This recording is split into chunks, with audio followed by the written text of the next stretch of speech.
Պարոն Մինասյան, երեկ Նիկոլ Փաշինյանը իր քարոզարշավի ընթացքում մետրոյում ուղիղ եթերում վիրավորեց արցախցու աղջկան, որպես քաղաքական գործիչ նախ այս վարքագիծը ընդունելի էր, ընդունելի չէր, վարչապետը առհասարակ իրավունք ուներ իրեն նման կերպ դրսևորել։ Իսկ կարծում եմ առհասարակ որևէ պատասխանատու անձ նման վարքագիծ չէր կարող դրսևորել, ինչ վերաբերում է քաղաքական գործիչներին եւ այն էլ երկրի փաստացի կառավարության ղեկավարի, որը ոչ միայն դրանով հանրային բարոյական բոլոր նորմերն էր անցնում, այլ նաեւ կատարում էր կոնկրետ արարք, որը քրեորեն պատժելի է, ատելություն սերմանելու, ավելի ծանր բան համարվող անձին նսեմացնելու, նրան հետապնդելու, հոգեկան տառապանք պատճառելու, այս բոլոր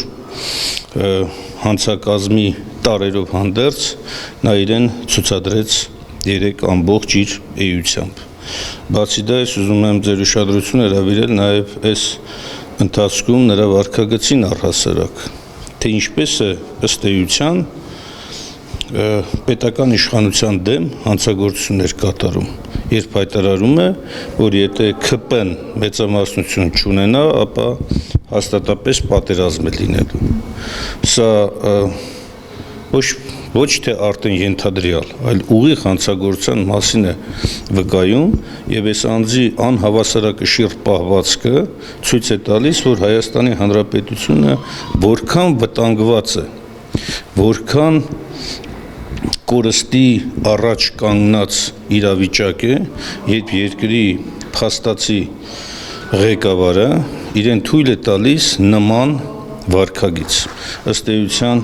սա նաև թշնամուն օժանդակելուն ուղղված գործողություններ են։ Ասում է 2020-ի ժամանակ չէի զգուշացրել, ինձ մեղադրում եք, որ չեմ զգուշացրել, հիմա նախապես զգուշացնում եմ ձեզ, որ պատերազմ է նախատեսվում։ Դա առավել եւս Դա առավել եւս շատ առարկայական է դարձնում նրա հանցագործություն կատարելու գործողությունը, որովհետեւ տիրապետելով պետական գաղտնիքների, յուրացնելով եւ անցնելով իր լիազորությունների բոլոր սահմանները, նա ըստ էության սպառնում է հասարակությանը, ժողովրդին բռնությամբ, որի առարկայական եւ ամենապարզ դրսևորումը պատերազմն է։ Պատերազմը վախեցնել ընտրողներին եւ փորձել դրանով կորզել ինչ-որ ձայներ, սա նաեւ միջազգային մակարդակում դիտվում է որպես հանցագործություն, ժողովրդավարական, իրավական, պետության տապալման ուղիղ փորձ։ Եվ պատահական չէ, որ շատ հաճախ մի շարք նույնիսկ իշխանական իրավաբաններ չեն կարողանում բացատրել այս մարդու վարքագիծը։ Տեսեք, աննկարագրելի է, անբացատրելի է։ Նա իր սահմանադրական պարտականությունն է, որպեսզի բոլոր պայմաններում ապահովի քաղաքացիների անդորը խաղաղ ապրելը, բայց նա սպառնում է քաղաքացիներին, որ եթե ինքը իշխանություն չլինի, ապա այդ քաղաքացիները կարող են կործանվել։ Պատերազմի հետաքրքիր է, ում կողմից պատերազմի, դա էլ թող ասի։ Բայց ինքը ասում էր Ադրբեջանի հետ խաղաղություն է։ Փաստորեն խաղաղության երաշխավորը մենակ ինքն ու Ալիևն են։ Իրանց անձնական գոյությամբ, հա, բա մարդ են, չէ, կարող է վաղ մյուս օրը Ալիևն էլ մեռնի, ինքն էլ մեռնի, բա հետո ինքը փոխվում է անձով պայմանավորել, եթե ես չլինեմ, ուրեմն խաղաղություն։ Դե ես էլ այդ եմ ասում, բա մարդ ես, չէ, կարող է վաղ մյուս օր հիվանդանաս, ծանր հիվանդանաս, ինչ որ մի բան տեղի ունենա, կատարվի, ոչ դիտավորյալ, հանկարծ որևէ մեկի մտքով չանցնել, այլ բան։ Բա այդ նշանակում է ուրեմն ինչ։ Այս ժողովուրդը կործանվեց։ Սա սարսափելի է, սենց բան չի կարող իրեն թույլ տալ երկրի ղեկավարը, հասկանում եք, կառավարության ղեկավարը։ Սա աննկարագրելի է,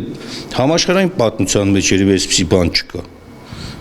Նաև Արցախի մասին հայտարարությունները, որ ասում է Արցախը միշտ եղել է Ադրբեջանի կազմում, դա թաքցվել է մեզնից։ Այսինքն նշանակում է, եթե պատերազմ եղավ այդ 44 օրյան, նրանք օկուպանտ էին այդ տարածքում։ Տեսեք, այդ հարցերին անպատասխան են մնում։ Չէ, անպատասխան չեն, այդ զառանցանք է սա ամեն, հասկանում եք, զառանցանք։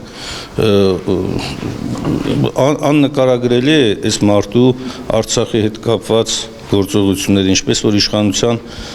ընդհանրապես վարքագիծը, հա։ Արցախի հանրապետությունը այս մարդիկ ներկայացնելով որպես տարածքային պահանջներ, Արցախի ժողովրդի ինքնորոշման իրավունքը ներկայացնելով Ալիևյան, Էրդողանյան բառապաշարով, նրանք ոչ միայն կործանեցին Արցախը, ոչ միայն կործանեցին հայկական մշակույթը, ոչ միայն շարունակաբար փորձում են Հայաստանը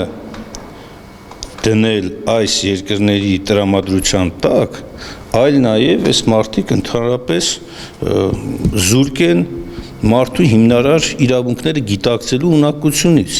Այս մարդիկ չեն հասկացել մինչև հիմա, որ Արցախյան հիմնախնդիրը մարդու իրավունքների հարց է, ոչ թե տարածքային պահանջի։ Եվ այդ է դրված եղել Հայաստանի Հանրապետության միջազգային քաղաքականության հիմքում մինչև իրենց կործանարար իշխանության իրացումը։ Ու այս մարդիկ հիմա փորձում են, ելել են եւ անընդհատ քարոզում են, ընդ որում թշնամուց ավելի ագրեսիվ ձևով, թե ինչպես են իրենք ատում Արցախը, Արցախահայությանը եւ առհասարակ ժողովրդին, ով իր իրավունքը ուզում է ընդհանրապես պաշտպանի։ Պարոն Մինասյան, ի դեպ այսօր հրապարակային ներողություն է խնդրում ու ասում է ուղիղ եթերով պատրաստ եմ ներողություն խնդրելու, հրավիրում է կառավարություն ու ասում է հնարավոր է անգամ, որ հենց վարչապետը մոտենա իր բնակության հասցե եւ ներողություն խնդրի, այս վարքագիծ ինչի համար ներողություն խնդրի։ Ես սխալ եմ արտահայտվել, այնպես չի հասկացվել իմ մտքից։ Ինչպես է հասկացվել, ինքը թող հրապարակային եւ դա առաջի անգամ չէ։ Առաջի անգամ չի փախած բառի օգտագործումը։ Ինքը սա առաջի անգամ չի օգտագործում։ Ինքը սա իր մոտ համոզմունք է ձևավորել եւ քանի որ անհավասարակշիռ անձնավորությունը այս համոզմունքը ինքը անընդհատ եւ ամեն իրավիճակում արտահայտելու է, արտաբերելու է։ Ինքը արդեն պղծել է նահատակվածների հիշատակը։ Ինքն արդեն պղծել է մեր ժողովրդի սուրբ նվիրական զգացողությունները, ինքն արդեն պղծել է Հայաստանի սահմանադրությունը, ինքն արդեն պղծել է անկախության հռչակագիրը, ինքը առհասարակ պղծել է մարդ լինելու աստվածային բոլոր հնարավորությունները։